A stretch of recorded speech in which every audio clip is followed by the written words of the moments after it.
Low IQ, conservative beliefs are now being linked to prejudice.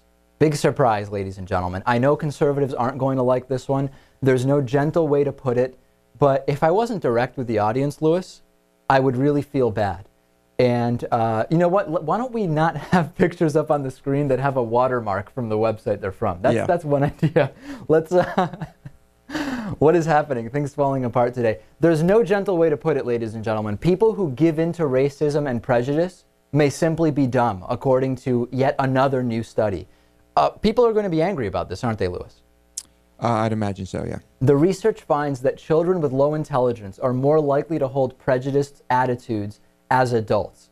And these findings point to the vicious cycle that I've identified a long time ago. And this is according to lead researcher Gordon Hodson, who's a psychologist at Brock University in Ontario. Low intelligence adults tend to gravitate towards socially conservative ideologies, according to the study. And the ideologies in turn stress hierarchy and resistance to change, which can then contribute to prejudice, as we know, Lewis. Very common. Absolutely. When one selects intelligence, political ideology, and racism and looks at any of the relationships between those three variables, it's bound to upset somebody, according to the researcher, and it is. And the polling data is very, very clear. If you hold right-wing ideas, you are much likely to be prejudiced than you are if you hold left-wing ideas. This is no surprise to me. And it's just kind of funny because for so long we've seen Republicans try to turn around the prejudice aspect and say it's the Democrats and the liberals who are actually the prejudiced ones, beyond any credulity or semblance of logic. Right, and in a lot of cases, even just bringing it up will make, quote, the liberal or the person who brings it up the racist one. Right, in fact, I must be racist and biased myself for simply mentioning this article. This study, yeah. The research looked at 2 studies of citizens from the United Kingdom. One followed babies since their births in March of 1958, and another was since babies were born in April of 1970.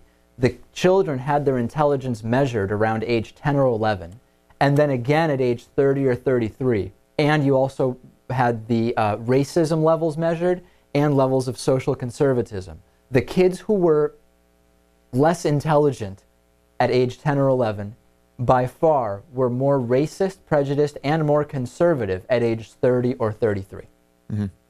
I'm just not surprised. Low intelligence does seem to correlate with racism, as we've known for a long time. Right. But I don't know. What do you think, Natan? This just seems like kind of obvious to me. Yeah, I mean, it's common sense. You don't have to convince me that conservatives are total dumbasses. Well, that's not really what we're saying. Oh, I thought that's what you were saying. No. No, not at all. I must be mistaken. And let's also be very clear. Despite the link that has been found between the low intelligence and social conservatism, this doesn't imply liberals are brilliant and all conservatives are stupid, right? I mean, this is a study of averages with very large groups. We can say in general, Lewis, women are not as tall as men, but you can still find a random woman who is taller than a random man. Happens to me all the time. Of course, there are people out there who are incredibly smart and still incredibly racist. And I'm sure there are many examples we can point to. There are always exceptions. Right, and the even touchier direction this goes in is we can extend this same set of studies. If we look at another study that was done in Canada, we can of the United States, a study in Canada of the United States, we can find that the religion holds a lot of these same aspects too. Lower intelligence does seem to be correlated with more of a literal belief of the so-called sacred texts. And again, I'm just the messenger here. I am only bringing this up. It happens to be of no surprise to me, but we're getting more and more evidence about this, Lewis. Indeed. Today on the bonus show, we're going to be talking about a woman who was murdered for giving birth to a daughter instead of a son. We'll also talk about a student who found cocaine in a book that she ordered online. We'll see if Lewis was in any way involved. I would say probably not. Or was he? No, he wasn't. But we'll talk about that on the bonus show, because maybe I'm wrong. And we still have, Lewis, literally hours left in the David Pakman Show 1-year membership plus hoodie special. You get a 1-year membership and a hoodie discount package, davidpakman.com/hoodie. These things are flying off the shelves. Lewis choosing to wear his brown hoodie with a black shirt. Not what I would necessarily do, okay? I understand that I'm wearing these brown shoes with my black coat, but that's because I only put this thing on for the show, then I take it off. Then the rest of the outfit makes sense, you see, Lewis. I do. All right, we'll take a break. We'll be back after this. David Pakman Show.